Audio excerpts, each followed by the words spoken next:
నమస్తే మిత్రులారా, నేను జర్నలిస్ట్ రమేష్ని. మన ముఖ్యమంత్రి రేవంత్ రెడ్డి గారు నిన్న సభ పెట్టిన తర్వాత ఆయన మాట్లాడిన మాటలు ఈరోజు తెలంగాణ రాష్ట్రంలో ప్రతి ఒక్కరిని ఎట్లా చేసిందంటే, ఒక్క ఛాన్స్ దొరికితే చాలు రేవంత్ రెడ్డికి సన్మానాలు చేసుకుంటా అన్నట్టుగా మారిపోయింది వాతావరణం.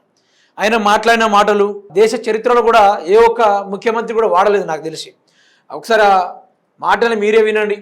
కాంగ్రెస్కి ఓటు వేయకండి, మేమైతేనే బాగా అభివృద్ధి చేస్తాం. బీఆర్ఎస్కు ఓటేస్తే డెవలప్మెంట్ కాదు. మున్సిపల్ ఎన్నికల ప్రచారంలో సీఎం రేవంత్ రెడ్డి 2 ఏళ్లలో 70,000 ఉద్యోగాలు ఇచ్చినాం, రైతు భరోసా ఇచ్చినాం, రుణమాఫీ చేసినాం, బోనస్ ఇస్తున్నాం, 4 నుంచి 5 లక్షల ఇండ్లు ఇచ్చినాం, మహిళలను కోటీశ్వరాలను చేసినాం, మళ్ళీ మాకే ఓటెయ్యిర్రి సీఎం రేవంత్ రెడ్డి అనుకుంటూ ఇక మాట్లాడిర్రు. ఆయన నిన్న మాట్లాడిన ముచ్చట్లు అవసరమా? ఈ బూతు పురాణాలు మాట్లాడాల్సిన అవసరమా? మున్సిపల్ ఎన్నికల మమ్మల్ని గెలిపియండి, మమ్మల్ని మించేటోళ్ళు ఎవరున్నారు, అభివృద్ధి చేసేటోళ్ళు అనుకుంటూ మాట్లాడాను. ఇక 2 సంవత్సరాల నుంచి ప్రజలు చూస్తూ ఉన్నారు ఈయన మాటలు, ఈయన కథలు. అదేవిధంగా ఇది కూడా చూసుకోండి ఒకసారి. కేసీఆర్ పై మళ్ళీ రేవంత్ బూతు పురాణము, ఎవనికిరా నువ్వు జాతిపితవు అంటూ కులం పేరు పెట్టి విద్వేషపూరిత వ్యాఖ్యలు, బావిలో దుంకి చచ్చిపోతారు దొంగ లుచ్చా అంటూ నీచపు మాటలు, హార్వర్డ్ యూనివర్సిటీలో చదువుకొని వచ్చిన మారణ సీఎం చిల్లర వ్యాఖ్యలు, సోనియా గాంధీ తెలంగాణ తల్లి అంటూ పలుకులు, మిర్యాలగూడ బహిరంగ సభలో సీఎం రేవంత్ రెడ్డి. నువ్వు అనుకుంటున్నావు కావచ్చు, కానీ రోజు రోజుకు కాంగ్రెస్ పార్టీ పెరుగుతుంది, ఊగుతుంది, తగ్గుతుంది, లొటపీస్ అవుతుందంటే కాంగ్రెస్ పార్టీని రోజు రోజుకు దిగజార్చి సగం ఆగం చేస్తున్నది రేవంత్ రెడ్డి. ఆగం చేస్తున్నది రేవంత్ రెడ్డి. రాబోయే రోజుల్లో భవిష్యత్తులో కాంగ్రెస్ పార్టీ కనబడకుండా చేసేది కూడా రేవంత్ రెడ్డి. ఈ కాంగ్రెస్ తోటి ఏది కూడా అవ్వదు, కుదరదని చూసేది కూడా రేవంత్ రెడ్డి మాత్రమే. ఈ లెక్కన మాట్లాడితే ఎవరు ఊకుంటారు? ఎవరైనా ఊకుంటారా?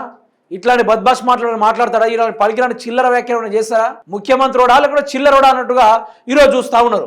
మరి ఈయన మాట్లాడిన మాటలకు హరీష్ రావు గారి యొక్క మాటల్ని చూసుకుంటే, నువ్వు ముఖ్యమంత్రివా, వీధి రౌడివా, ఎన్నికల్లో గెలిచే దమ్ము లేక బీఆర్ఎస్ అభ్యర్థులను భయపెట్టిస్తున్నారు, నీ రౌడీజం సాగదు, ఖబర్దార్. ఈ నెల 11 వరకు రైతు బంధు పడాలి, లేదంటే రైతులని చెడ్డీలు తొండలు ఇడుస్తారు. తెలంగాణ కోసం గడ్డిపోచల్ల పదవులు ప్రాణ త్యాగానికి కేసీఆర్ సిద్ధపడ్డారు. నువ్వు ఉద్యమకారులపై తుపాకీ గురిపెట్టిన ద్రోహివి. పీసీసీ పదవిని రూపాయలు 50 కోట్లకు కొన్న చరిత్ర నీది. కేసీఆర్ తెచ్చిన తెలంగాణ లేకపోతే ఆంధ్ర మోచేతి నీళ్లు తాగేవాడివి. మా కార్యకర్తల జోలికి వస్తే సహించేది లేదు. మున్సిపల్ ఎన్నికల ప్రచారంలో హరీష్ రావు గారు ఘాటైన వ్యాఖ్యలు కూడా చేయడం కూడా జరిగింది. మిత్రులు, అంటే రేవంత్ రెడ్డికి ఎంత అహంకారం, ఎంత రాజకీయ మదం, ఎంత రాజకీయ అది అహం చూస్తూ ఉన్నామో మనకు కనిపిస్తూ ఉంది. ఇటువంటి మాటలు మాట్లాడాల్సిన అవసరమా రేవంత్ రెడ్డి గారికి? ఈరోజు ఎన్నికల్లో మేము ఇది ఇచ్చాము, మేము ఇది సచ్చాము ఇవ్వడానికి అని చెప్పుకునే దమ్ము రేవంత్ రెడ్డికి లేదు. కేసీఆర్ని టార్గెట్ చేస్తూ ఉన్నాడు. ఈరోజు కేసీఆర్ను తిట్టడం వల్ల ఆయన ప్రఖ్యాత కానీ ఆయన ప్రగతి కానీ డౌన్ అవుతలేదు. ఈరోజు ఆయన పేరు పైకి లేస్తుంది తప్ప ఎక్కడ కూడా డామినేట్ కావడం లేదు.